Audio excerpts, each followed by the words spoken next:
फिर से आने वाली है केदारनाथ में भयंकर आपदा। दुनिया के सबसे बड़े ज्योतिषी ने की है भविष्यवाणी। भारत एक ऐसा देश है जो अपनी विविधताओं, संस्कृति, धरोहरों और धार्मिक स्थलों के लिए विश्व प्रसिद्ध है। यहाँ के धार्मिक स्थलों की यात्रा करने के लिए लाखों श्रद्धालु हर साल आते हैं। ऐसे ही धार्मिक स्थलों में एक प्रमुख स्थल है केदारनाथ, जो उत्तराखंड में स्थित है। यहाँ पर 2013 में एक भयंकर प्राकृतिक आपदा आई थी, जिसने पूरे देश को हिलाकर रख दिया था। इस आपदा की भविष्यवाणी एक प्रसिद्ध ज्योतिषी ने की थी, जिनका नाम था स्वामी शंकरानंद। तो चलिए आज हम आपको स्वामी शंकरानंद से मिलाते हैं और इनके द्वारा की गई भविष्यवाणी के बारे में बताते हैं। लेकिन उससे पहले महादेव के सभी सच्चे भक्त कमेंट बॉक्स में हर हर महादेव जरूर लिखिएगा।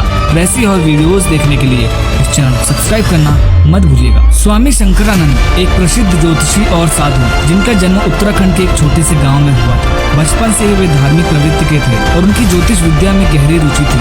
उन्होंने अपने गुरु से ज्योतिष विद्या सीखी और जल्द ही एक कुशल ज्योतिषी के रूप में ख्याति प्राप्त की। स्वामी जी 15 वर्ष के थे तब से उन्होंने अपना घर त्याग दिया था। कभी हरिद्वार तो कभी केदारनाथ में उनका अस्तित्व पाया गया है।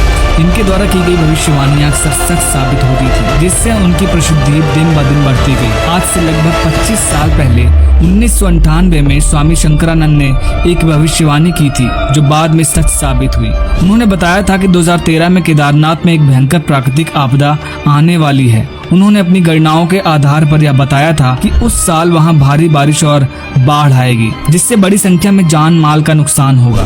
इनकी इस भविष्यवाणी को उस समय गंभीरता से नहीं लिया गया, लेकिन जब 2013 में केदारनाथ में वास्तव में विनाशकारी बाढ़ आई तो लोगों ने उनकी भविष्यवाणी की सत्यता को मान लिया था। 2013 की वह आपदा बेहद भयंकर थी। जून के महीने में हुई भारी बारिश ने पूरे क्षेत्र को जलमग्न कर दिया था। केदारनाथ मंदिर और उसके आसपास के क्षेत्रों में अचानक बाढ़ और भूस्खलन हो गया था। सैकड़ों लोग मारे गए और हजारों लोग बेघर हो गए। इस आपदा ने पूरे देश को हिलाकर रख दिया था और इस घटना के बाद लोगों ने स्वामी शंकरानंद की भविष्यवाणियों को गंभीरता से लेना शुरू कर दिया था। हाल ही में दिसंबर 2023 में स्वामी शंकरानंद ने एक और भविष्यवाणी की है, जो लोगों के बीच एक बार फिर से चिंता का विषय बन गई है। उन्होंने कहा है कि 2024 का साल धार्मिक स्थलों पर जाने वाले श्रद्धालुओं के लिए बेहद खतरनाक साबित हो सकता है। उन्होंने बताया है कि इस साल कई सारी ट्रेन दुर्घटनाएं हो सकती हैं और धार्मिक स्थलों पर कई प्रकार के हमले हो सकते हैं। उनकी भविष्यवाणी के अनुसार भारत की स्थिति इस साल बेहद गंभीर नजर आ रही है। स्वामी शंकरानंद ने बताया कि हाल के समय में जो ट्रेन दुर्घटनाएं हो रही हैं, वो एक बड़े संकट की ओर इशारा कर रही हैं। उन्होंने श्रद्धालुओं को चेतावनी दी है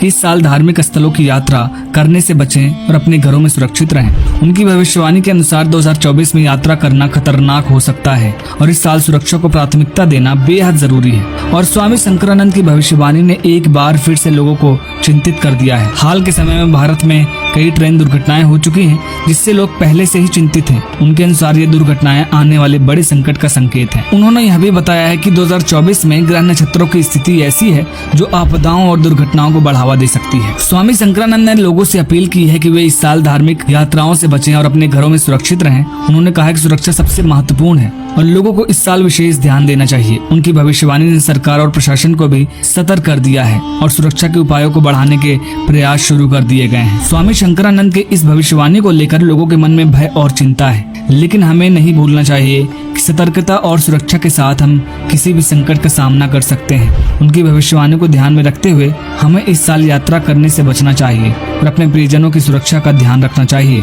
उनकी सलाह का पालन करके हम इस साल को सुरक्षित बना सकते हैं और भविष्य की चुनौतियों का सामना करने के लिए तैयार हो सकते हैं। दोस्तों, ये वीडियो कैसी लगी कमेंट बॉक्स में जरूर बताइएगा। वीडियो पसंद आए तो वीडियो को लाइक करिएगा, शेयर करिएगा और चैनल को सब्सक्राइब करना मत भूलिएगा। हर हर महादेव।